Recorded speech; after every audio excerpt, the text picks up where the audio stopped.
S'il y a une chose qu'il ne faudrait surtout pas faire, c'est de réellement rater, c'est-à-dire de réellement choisir un mauvais produit. Le choix du produit reste très déterminant lorsqu'on fait de l'e-commerce en Afrique. Pourquoi? Parce qu'on ne fait pas du dropshipping. Le dropshipping, vous n'avez pas de stock, vous n'avez pas le produit en tant que tel, donc vous pouvez tester beaucoup de produits. Avec l'e-commerce, en général, ici en Afrique, c'est assez différent parce que vous êtes obligé de payer du stock et de revendre. Donc le choix reste très déterminant. Pour ma part, j'ai fait beaucoup d'erreurs généralement lorsque j'ai commencé à aller l'e-commerce parce que il arrivait souvent que je paye des produits et que ça ne fonctionne pas forcément. C'est assez frustrant, de un, ça reste du stock et en plus de cela encore, vous perdez du temps et de l'argent. Donc dans cette vidéo, je vais vous stipuler, c'est-à-dire que je vais vous montrer les 8 filtres que j'observe la plupart du temps pour choisir mon produit type afin de faire venir ce type de produit là. Donc restez jusqu'à la fin parce que c'est une vidéo qui est d'une extrême importance pour les personnes qui font de l'e-commerce. Pas du drop qu'on appelle ça shipping, mais c'est équivalent aussi, ça vaut aussi pour les gens qui font du dropshipping. Donc pour tous ceux qui sont nouveaux sur la chaîne, bienvenue, moi c'est Ismaël Soumaro, ça fait plus de 2 à 3 ans que je fais de l'e-commerce. Dans ma vidéo, je partage mon expérience sur le sujet et j'espère réellement vous apporter le maximum de valeur. Donc n'hésitez surtout pas à vous abonner et de partager massivement cette vidéo. Et aussi pour tous ceux et toutes celles qui veulent prendre des coachings, vous pouvez simplement prendre mes différentes informations qui sont en dessous de cette vidéo. On va y aller assez rapidement pour la vidéo.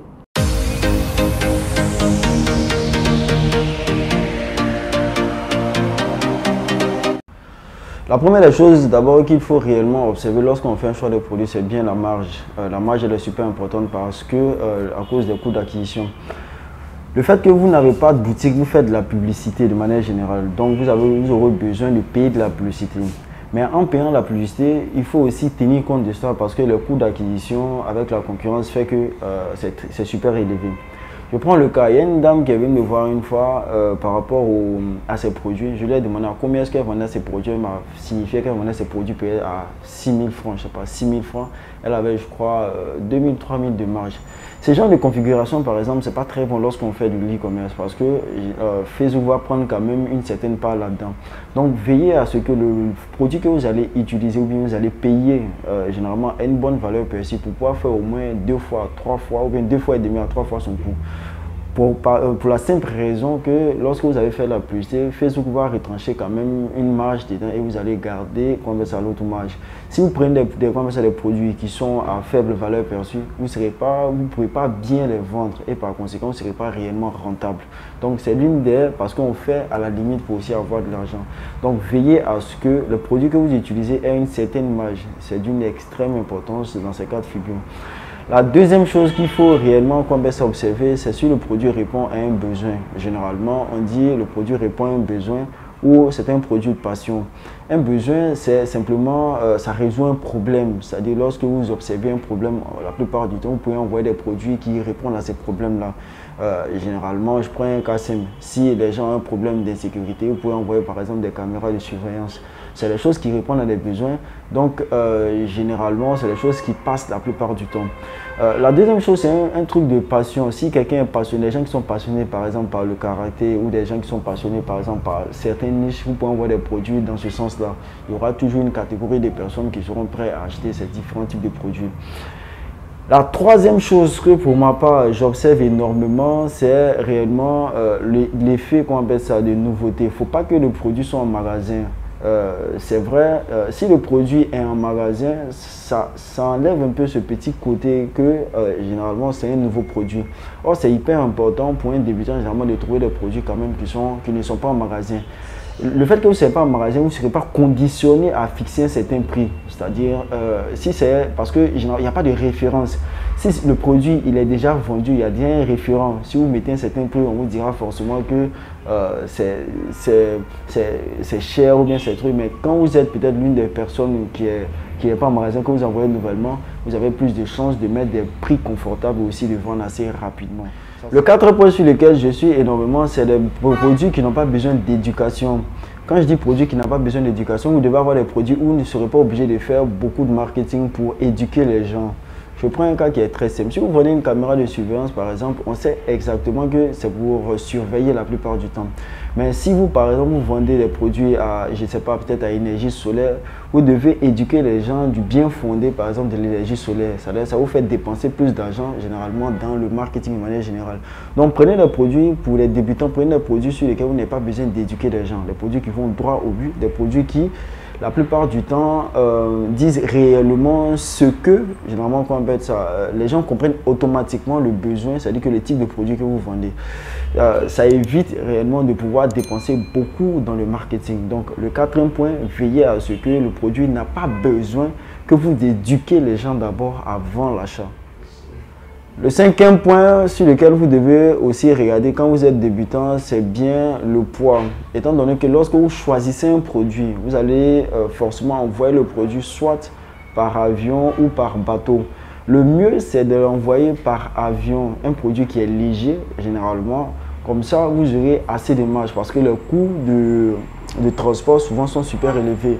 Quand vous choisissez un produit qui n'est pas très lourd, vous pouvez le faire venir facilement. Même si votre stock finit, vous pouvez vous approvisionner assez facilement parce que l'avion est plus rapide que le bateau. Donc, veillez à ce qu'avoir des produits qui sont pas très lourds pour un début. C'est très important. Quand vous êtes habitué, par exemple, vous êtes quand même un professionnel, au-delà, après, vous pouvez faire venir les produits, par exemple, par bateau. Mais pour un départ, c'est mieux de faire venir par avion des petites quantités comme ça. Même quand le stock finit, vous pouvez vous réapprovisionner assez facilement. Le sixième point, je dirais, c'est de faire très attention aux produits électroniques. C'est-à-dire que les produits qui sont des produits électroniques, la raison, elle est toute simple. Souvent, pour que les produits, certains types de produits rentrent en Afrique, on n'a pas besoin forcément de certification. Or, en Europe, on a besoin souvent des certifications. Donc, souvent, c'est des types de produits, la plupart du temps, que les gens ils vont envoyer, ils ne prennent pas compte. Vous pouvez mettre vos clients en danger, je dirais. Parce que l'une de mes premières erreurs quand j'ai fait un départ de l'e-commerce, c'était d'envoyer des produits, des faire à repasser. Souvent, si, je ne sais pas si ça vous est une fois arrivé, quand vous branchez certains types de produits qui ne sont pas de bonne qualité, vous avez des odeurs, des mauvaises odeurs de fumée. C'est dire que ces produits-là ne respectent pas certaines certifications. Donc, c'est des produits qui peuvent prendre feu, qui peuvent brûler et puis qui peuvent avoir beaucoup de retours. Donc, ça va donner une mauvaise image de votre boutique et aussi, vous allez souvent avoir un taux de remboursement qui est assez élevé. On peut vendre des produits électroniques, mais vous devez faire beaucoup attention de réellement tester les produits d'abord bien avant qu'on puisse l'envoyer. Il peut y avoir beaucoup de problèmes en matière qu'on puisse d'électronique. Le septième point, c'est sur la qualité du produit de manière générale.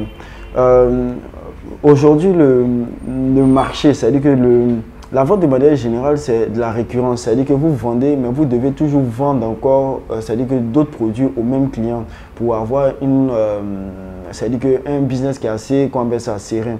Je prends le cas, si vous vendez des produits qui ne sont pas de très très bonne qualité, ça va vous faire mauvaise presse et puis vous ne pouvez pas forcément vendre plusieurs produits.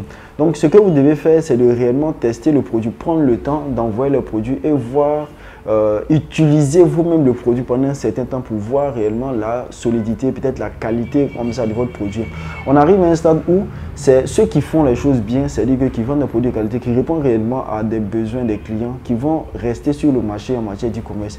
Tous les commerçants, les petits commerçants qui ne font pas les choses de manière assez optimale vont forcément, au fil du temps, arrêter de vendre parce qu'ils vont trouver que l'e-commerce est quelque chose qui est assez difficile.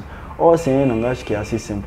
Trouver des produits de qualité qui répondent à un besoin dans le sens où vous devez réellement aider les gens à résoudre les choses qu'on baisse à définitivement. Ça va vous faire plus durer que de prendre des produits qui ne sont pas très qualitatifs et puis vous aurez peut-être une mauvaise presse. Bon, les gens ne vont pas encore revenir, encore payer des produits. Quand c'est comme ça va forcément faire décliner votre boutique en ligne. Donc, veillez toujours à prendre des produits de super qualité. Le huitième et le dernier filtre que j'observe la plupart du temps, c'est de ne pas prendre des produits avec licence.